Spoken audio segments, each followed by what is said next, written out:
Hola nuevamente queridísimos amigos.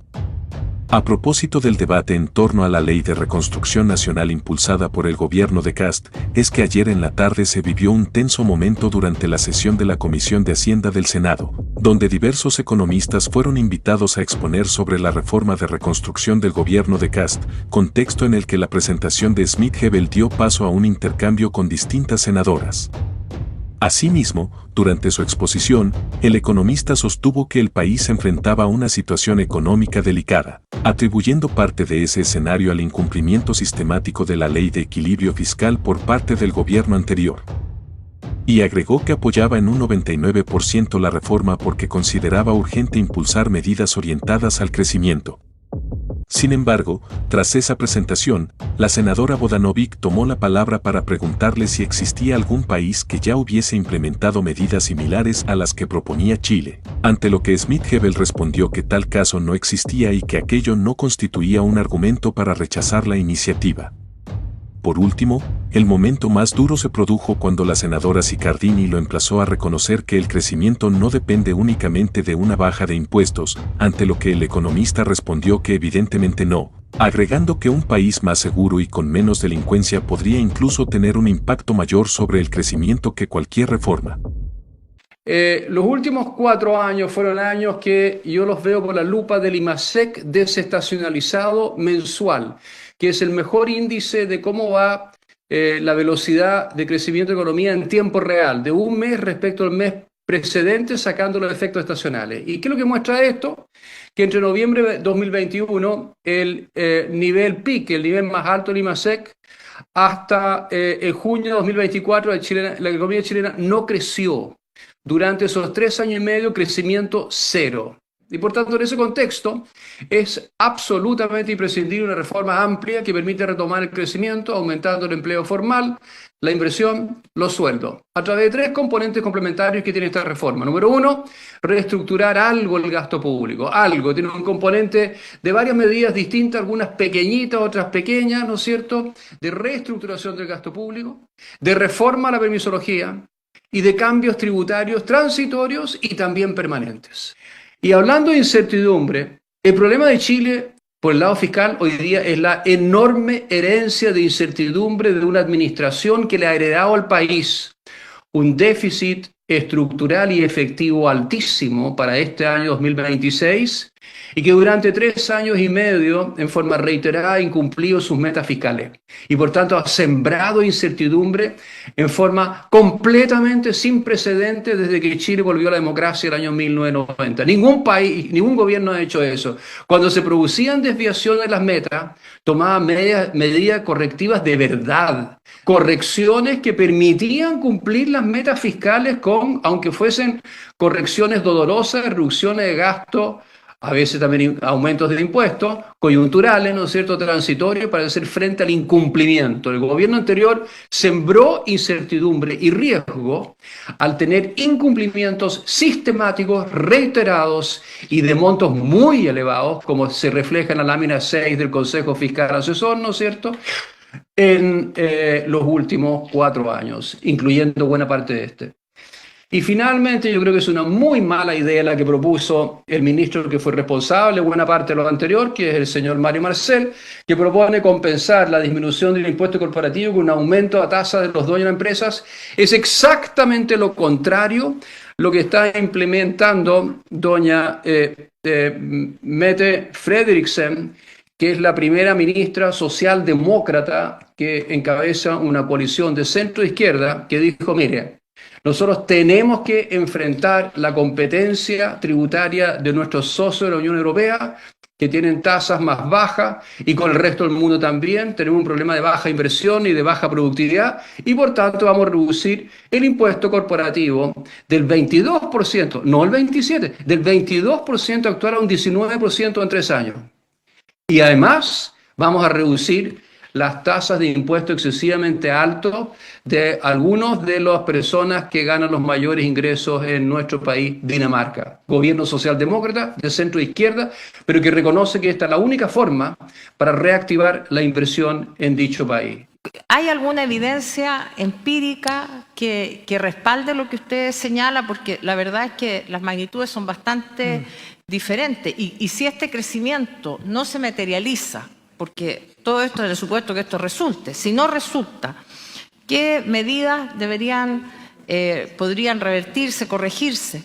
Y usted también ha citado experiencias internacionales, algunas, pero alguna que sea comparable a Chile. Porque citar experiencias exitosas de otros países, tal como ha hecho también el ministro Quiroga, a quien saludo aquí frente a mí, en ausencia de él, para justificar una reducción al impuesto corporativo. ¿Cómo distinguirse, además, si el crecimiento futuro va a venir del efecto real de esta reforma que se propone, de otros factores externos o de factores, por ejemplo, como el aumento del precio del cobre? Entonces,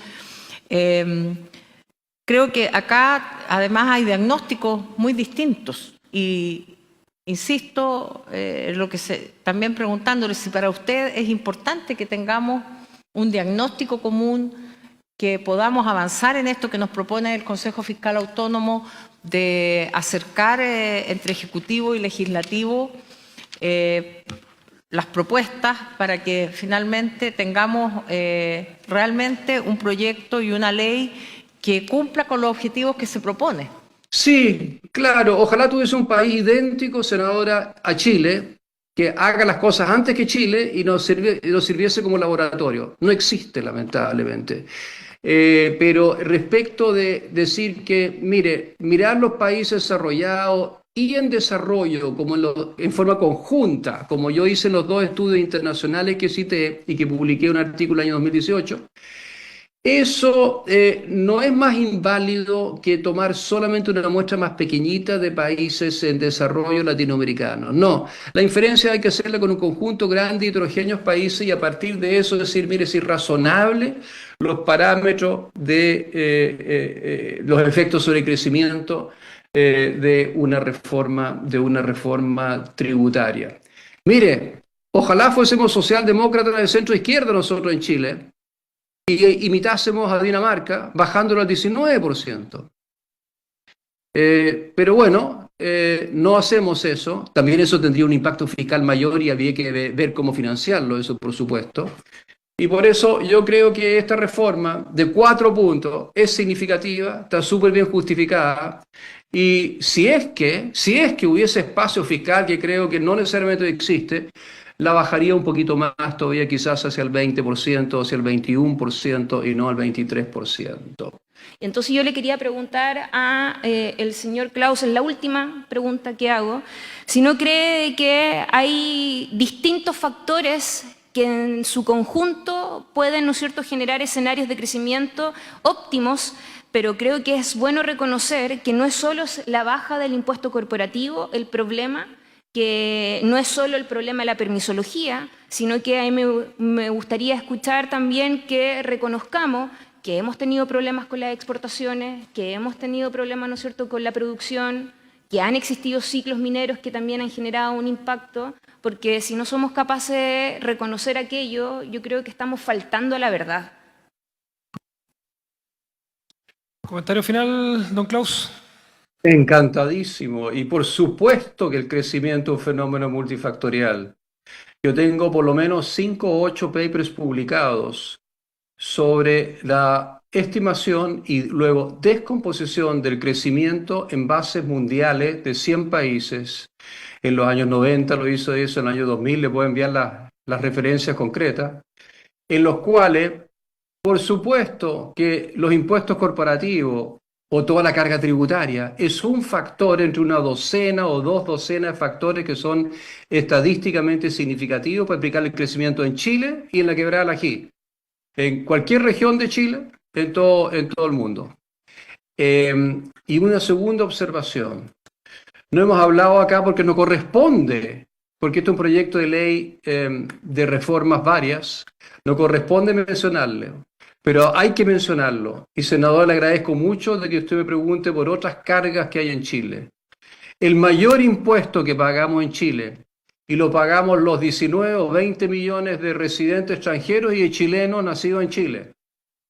El mayor impuesto que afecta a las mujeres y a los hombres, particularmente en los sectores más vulnerables, es la delincuencia y la inseguridad que se deriva de ella. No hay chileno, no hay chilena que vuelva con seguridad a su hogar después de trabajar 8, 9, 7 o 5 horas formalmente o informalmente. Nos asaltan todo el día, nos roban todos los días, nos matan a nuestros seres queridos. Yo perdí un hijo asesinado, mi hijo mayor, hace 18 años atrás. Yo sé lo que es la delincuencia. De esa época hasta ahora ha empeorado muchísimo y es el mayor impuesto que pagamos. Comparado con esto, esta reducción de impuestos, si resolvemos ese tema, esta reforma tributaria, el subcomité tributario, palidece en cuanto al efecto sobre crecimiento. Y recordemos nomás, senadora, lo que dice el informe, tomando el informe del Banco Central, 1,9% crecemos sin reforma. Con reformas crecemos 2,8%. ¿Es suficiente el 2,8% para generar más empleo formal, para generar mayores sueldos, mayores ingresos a los chilenos, especialmente los vulnerables? Es totalmente insuficiente. Recordemos que del 2,8% que ambiciona esta reforma, hay un trecho enorme para llegar al 5% que logramos bajo la administración de los presidentes Lago, Aylwin y Frei Ruiz-Tagle. Entonces hay una tarea enorme todavía por delante. Y por supuesto no es solamente el crimen, hay muchos otros factores. La mala educación pública, las colas en los sistemas de salud, las personas desatendidas que se mueren en las colas. Hay tantos retos que tenemos en nuestro país que tenemos que afrontar, ojalá de la mejor forma, trabajando el poder legislativo con el poder ejecutivo en conjunto para tener reformas en muchos otros temas adicionales más allá de esta excelente reforma que yo apoyo en un 99%.